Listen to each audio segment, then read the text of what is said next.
La tablette de chocolat. Cette histoire s'est passée il y a quelques dizaines d'années. Laurence et Alain venaient juste de se marier. Ils étaient partis en Afrique pour 2 ans comme professeurs dans un collège chrétien.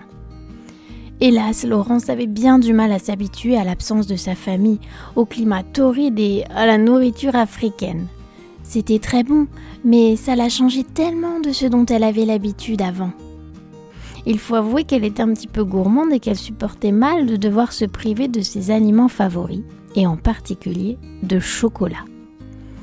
Un jour, pour lui faire plaisir, Alain était parvenu à dénicher une tablette de chocolat dans un bazar africain. Laurence, ravie, avait déchiré le papier d'emballage, puis soudain, avec un cri de dégoût, elle avait jeté la tablette sur la table. Intrigué, Alain s'était approché. Chaque carré de la tablette grouillait d'asticots. Il n'était plus bon.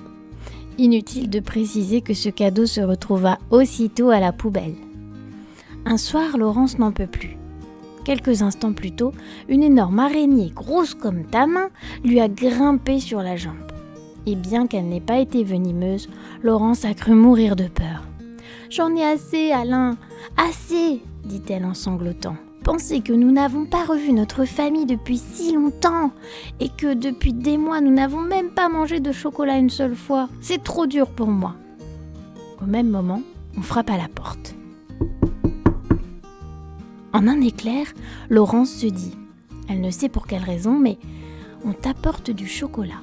Mais bon, elle se raisonne et elle se dit non, c'est impossible, il n'y a pas de chocolat ici. Et pourtant, quelques instants plus tard, Alain revient vers elle, le sourire aux lèvres et une plaque de chocolat suisse à la main. C'était Madame Bernard, la missionnaire. Sa maman est venue lui rendre visite en avion et elle nous a apporté ceci.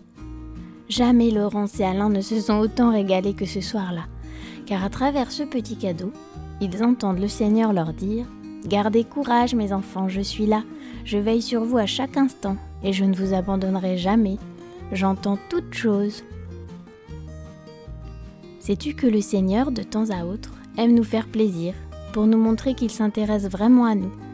Pourrais-tu citer un exemple où Dieu t'a vraiment fait plaisir en exaucant une de tes prières?